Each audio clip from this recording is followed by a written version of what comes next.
नमस्कार।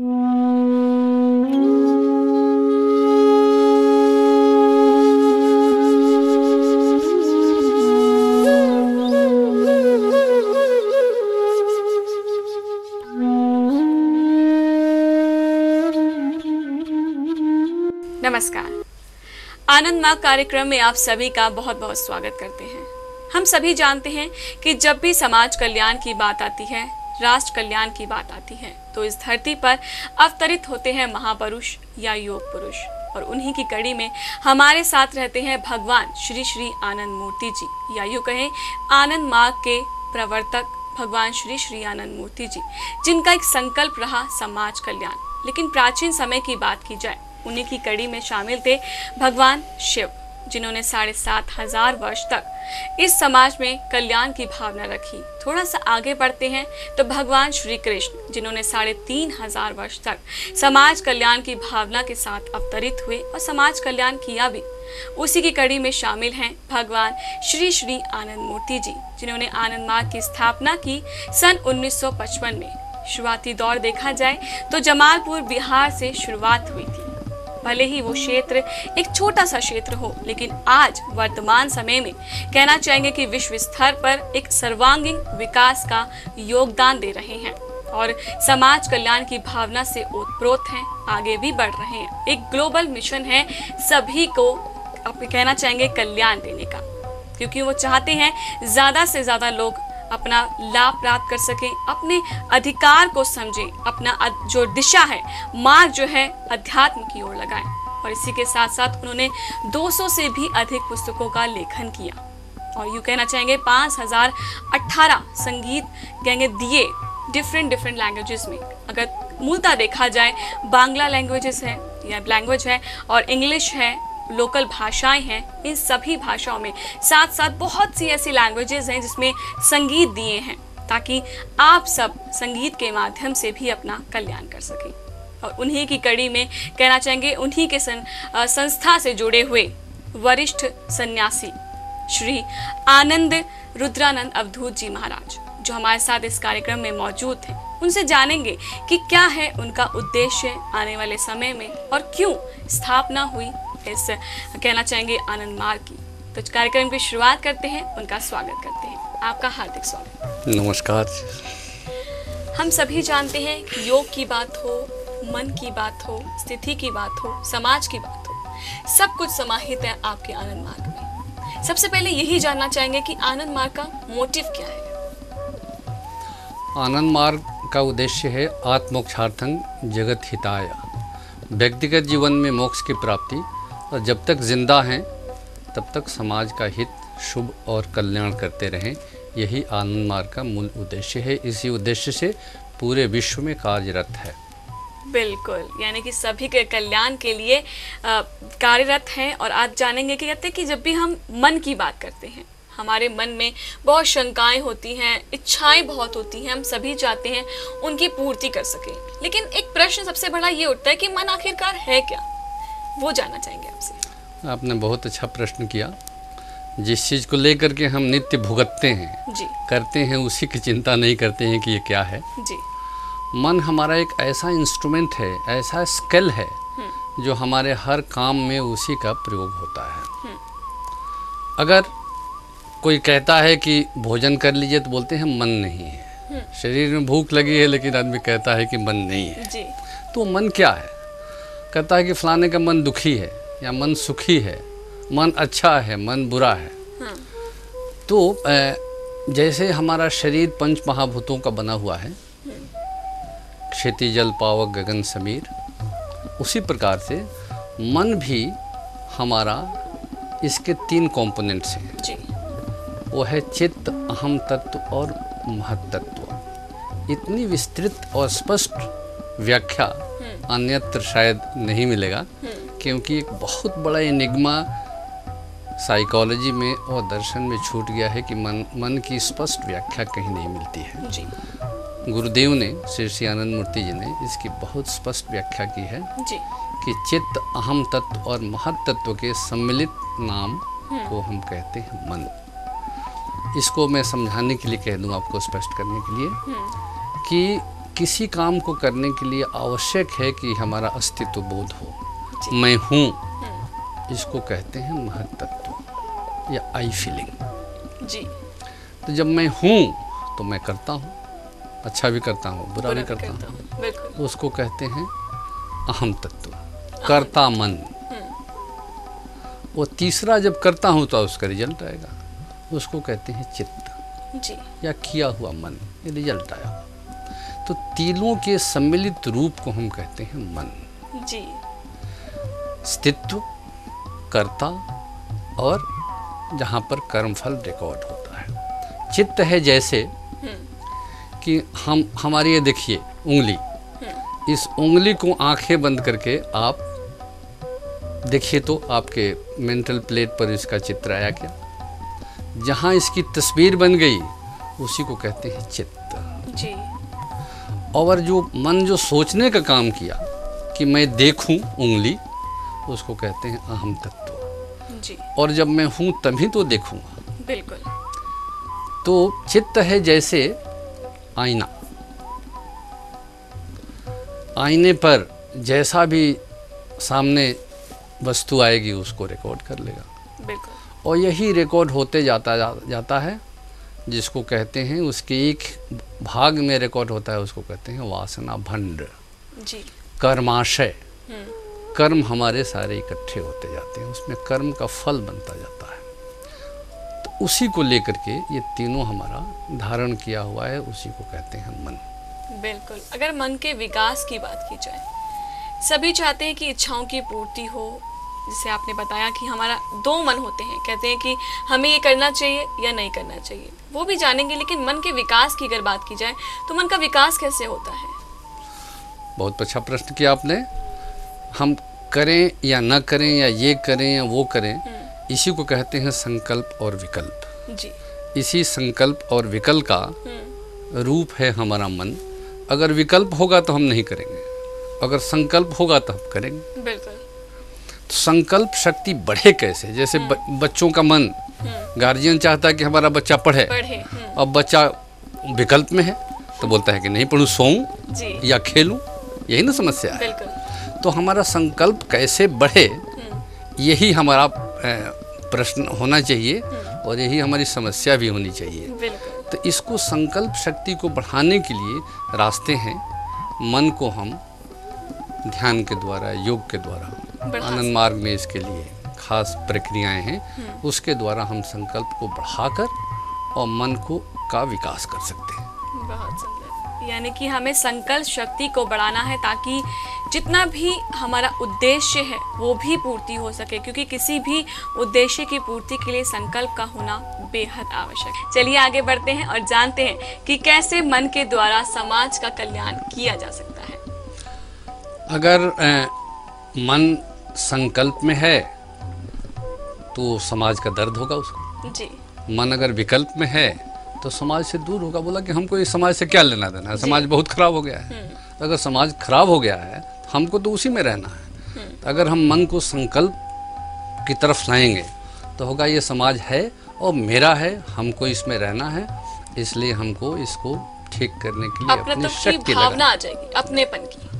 समाज से हमारा अपनापन हो जाएगा और ऐसे आदमी समाज के लिए ये चैनल नहीं, सचमुच में वरदान साबित होगा। बिल्कुल। जान सकते हैं कि अगर संकल्प हमारे साथ होगा तो समाज कल्याण भी हमारे साथ अवश्य ही रहेगा।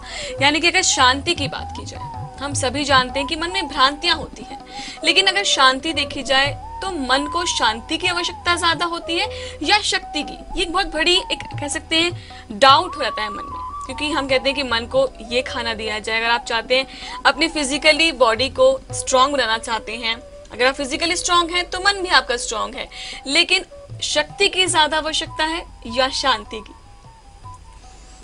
आपने इतना बढ़िया प्रश्न किया जी कि मैं खुद इसमें इंटरेस्टेड हो गया इसका जवाब देने के लिए। कि आदमी ये गलतफहमी में रहता है कि हमको शक्ति चाहिए। आदमी शक्ति नहीं खोजता, शांति खोजता है, क्योंकि शक्ति आने पर एक डर है, इतिहास इसका साक्षी है। शक्ति आने पर रावण हो सकता है जी, जरासंध हो सकता है, कंस हो सकता है, इसलिए शक्ति नहीं, उसको शांति चाहिए। मन शांत रहना चाहता है, क्योंकि शांत अवस्था में ही मन में परमात्मा की प्रेरणा होती है। उसी प्रेरणा से आदमी जो कुछ इस दुनिया में किया है, उसी समाज का कल्याण हुआ है। इसलिए आदमी को शक्ति नहीं, शांति चाहिए। अगर वो शांत है तो उसमें अथाह बल आ जाएगा परमात्मा का, उसके अंदर परमात्मा की शक्ति प्रवेश करके वो साधन हो जाएगा परमात्मा का कि वो समाज का कल्याण करे। इसलिए आदमी को शक्ति नहीं, शांति की आवश्यकता ज्यादा है। बिल्कुल, मन की शांति होगी तभी हम समझेंगे हमारा उद्देश्य क्या है, या यूं कहें कि जिस तरह से आनंद मार्ग का उद्देश्य है समाज कल्याण करना, जब तक मन की शांति नहीं होगी तो वो कैसे पूर्ण होगा। अगर इच्छाओं की बात की जाए, हम सभी जानते हैं हमारी इच्छाएं अनंत है, कोई उसकी हम कह सकते हैं कि पॉइंट वो नहीं मिल पाता। लेकिन इच्छाएं आखिरकार है क्या, मन चाहता क्या है, उसकी इच्छाएं कब समाप्त होती है, ये भ्रांति है बहुत बड़ी, आपसे अवश्य दूर करना चाहिए। वैसे इच्छाएं तो असीम हैं ही और रहेंगी ही। साधक बुद्धिमान आदमी उन इच्छाओं को एक तरफ इकट्ठा करके पिनकिल करके एक दिशा दे देता है। जैसे सतलज और ब्यास नदियां पंजाब में बाढ़ लाती थी जी, और पंजाब को तबाह करती थी। आदमी ने इसको सोचा कि पंजाब को तबाही से कैसे बचाएं, और उस पर भाखड़ा डैम बना दिया। उससे बिजली भी निकलती है और नहरों के द्वारा पानी भी राजस्थान तक वो पानी पहुंचा। इच्छाओं का ठीक वही है। अगर हमको हमारी इच्छाएं हैं और उसके भोग के साधन तो सीमित होंगे, क्योंकि संसार सीमित है जी, और इच्छाएं अनंत हैं। अनंत इच्छा की पूर्ति सीमित साधन और सीमित संसार में हो नहीं सकता है। दुख का यही कारण है। इसलिए अच्छा है कि सारी इच्छाओं को परमात्मा की तरफ प्रचालित कर दो, दिशा मोड़ दे परमात्मा की तरफ। तो जब एक ही हो जाती है इच्छा कि हम परमात्मा को प्राप्त करें, हम उनको लें, उनमें हमारा लय हो जाए, वही सारी इच्छाओं की तृप्ति एक ही तरीके से होती है कि सभी इच्छाओं की दिशा बदल के परमात्मा की तरफ चैनल करते हैं। बिल्कुल, यानी कि कह सकते हैं अपना मार्ग जो है हमें अध्यात्म की ओर लेना है, धर्म की ओर लेना है, समझना है कि ईश्वर क्यों अवतरित होते हैं, क्यों समाज कल्याण सोचते हैं। अगर मन की शांति की हमने बात की है, इच्छाओं की बात की है, आपने बताया कि भले ही अपने मार्ग को हमें भगवान की तरफ लगाना है, लेकिन ऐसा तो हो नहीं सकता कि हम अपनी इच्छाओं को खत्म कर दें। इच्छाएं तो रहेंगी, लेकिन क्या मन की स्थिति सिर्फ इच्छाओं तक ही सीमित रह सकती है या कुछ और भी? अगर हम इच्छाओं के द्वार पर खड़े हैं तो इच्छाएं हमको संसार में ले जाएगी, उसका नतीजा होगा दुख जी। लेकिन इन इच्छाओं को हम परमात्मा की तरफ मोड़ दिया तो हमको मिलेगा आनंद जी। आदमी इच्छाओं से संतुष्ट नहीं होता और इच्छाओं से कभी तृप्त भी नहीं हो सकता है आदमी जी। लेकिन अगर संतुष्ट होना है और उसकी दिशा मोड़ दी तो आदमी के जीवन में संतोष, सुख आ जाता है। और वही आदमी आज तक दुनिया का कल्याण किया है, जिसकी इच्छा रह गई मोक्ष की इच्छा, परमात्मा प्राप्ति की इच्छा, और तब वही आदमी समाज का कल्याण परमात्मा की इच्छा से करता है। अपनी इच्छा बड़ी इच्छा में मिल गई जी। तो इच्छाओं को हमको खत्म करने की जरूरत नहीं है, खत्म होती भी नहीं है, बिल्कुल दिशा मोड़नी है केवल। हमारी इच्छा भगवान की इच्छा बन गई, तो हमारे करने से तो कुछ बुरा भला हो सकता है, लेकिन भगवान के करने से तो बुरा नहीं होगा। भगवान बुरा करते भी नहीं, इसलिए हर काम ठीक हो जाएगा। इसी को कहा है योगः कर्मसु कौशलम। आदमी का काम कुशलता पूर्वक होने लगता है, कर्म कौशल आ जाता है, स्किलफुल एक्शन होने लगता है। बिल्कुल, यानी कि कह सकते हैं कि अगर मन की स्थिति, मन की चाल को थोड़ा सा कंट्रोल कर लिया जाए, इच्छाएं तो हैं, खत्म नहीं होंगी, उनको थोड़ा सा कंट्रोल किया जाए, एक सही दिशा ईश्वर की ओर भी थोड़ा सा समय निकाल कर दिया जाए, तो क्यों ना हम कह सकते हैं कि हमारी इच्छा भी पूर्ति होगी, हमारा कल्याण भी हो सकेगा। लेकिन हम हर कोई जानता है कि जब भी कोई विषय उठता है, कोई भी चीज होती है, उसका अनंत कहीं ना कहीं छिपा होता है, अंत होता ही है। तो लेकिन मन का अंत क्या है वो भी जानना चाहेंगे। मन आया भी परमात्मा से है और इसका अंत भी परमात्मा में ही होगा जी। तो इस घोड़े को, मन रूपी घोड़े को लगाम लगा करके, संयम का लगाम, योग का लगाम, अध्यात्म का लगाम, भक्ति का लगाम, इसको लगा करके परमात्मा की तरफ दिशा जब मोड़ दी जाती है तो मन का लय हो जाता है।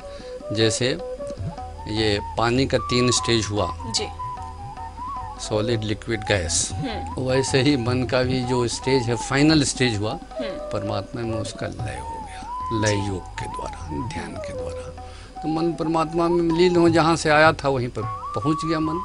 इसलिए उसका अंतिम शरण, अंतिम चरण, अंतिम उसका जहाँ पहुँचना था मन पहुँच गया, परमात्मा से आया था, अब परमात्मा में मिल गया। इसलिए कहा भी है कि ब्रह्मविद ब्रह्मैव होति, परमात्मा को जानने वाला परमात्मा बन जाता है। दुनिया की तरफ मन को ले जाएंगे तो दुख मिलेगा, परमात्मा की तरफ मन को ले जाएंगे तो परमात्मा मय हो जाएगा, परमात्मा ही में हो जाएगा, जो आनंद स्वरूप हैं। आनंदम ब्रह्म इत्याहुः, आनंद सूत्र में कहा है कि परमात्मा आनंद ही है। बिल्कुल, यानी कि हमें परमात्मा की ओर अपना मन लगाना है, उसका अंत है। अगर ईश्वर की तरफ अपना ध्यान लगाते हैं तो मन का भी अंत है, इसमें कोई संदेह नहीं है। आप भी चाहते हैं कि आपके मन को शांति मिले, क्योंकि इच्छाएं हैं, उनको मार नहीं सकते और कोई डाउट भी नहीं है इसमें। कोई हम ये नहीं कह रहे कि अपनी इच्छाओं को मारो, लेकिन अपनी इच्छाओं को सही मार्ग, सही दिशा दिखाओ, ईश्वर की ओर अपना मार्ग प्रशस्त करो। यही आनंद मार्ग का भी उद्देश्य है। अगर समाज कल्याण की हमने बात की है, मन की हम बात कर रहे हैं, और क्या विशेष बातें हैं जो मन के द्वारा राष्ट्र कल्याण हो सकता है? मन को अगर हमने सही दिशा दी, अगर संकल्प का रास्ता दिया, तो उस मन से अपने शरीर को हम पहले कुशल बनाएंगे, शरीर से स्वस्थ होंगे। तो हमारी काया निर्मल हुई जी, हमारी ग्रंथियां ठीक हुई, हम नर्वस सिस्टम से हमेशा रिलैक्स्ड रहे, तो सबसे पहला तो फायदा होगा कि वो व्यक्तिगत जीवन में कुशल रहेगा और आदमी जो काम करेगा सही करेगा, परिवार उसका ठीक रहेगा, बच्चों से, बीवी से, माता पिता से उसका ठीक रहेगा। जिस समाज का मेंबर है उसमें समाज में ठीक से काम करेगा जी।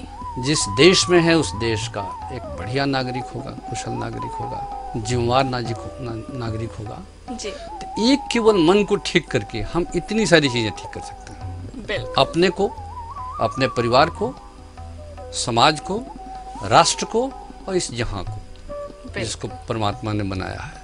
इसलिए एक ही नुस्खा ऐसा है जिससे हर चीज ठीक हो सकती है। बिल्कुल, यानी कि मन को कंट्रोल में कर लिया जाए, उनकी स्थिति को समझ लिया जाए तो सारी मुश्किलें आसान हो सकती है। यही उद्देश्य भी है आनंद मार्ग का।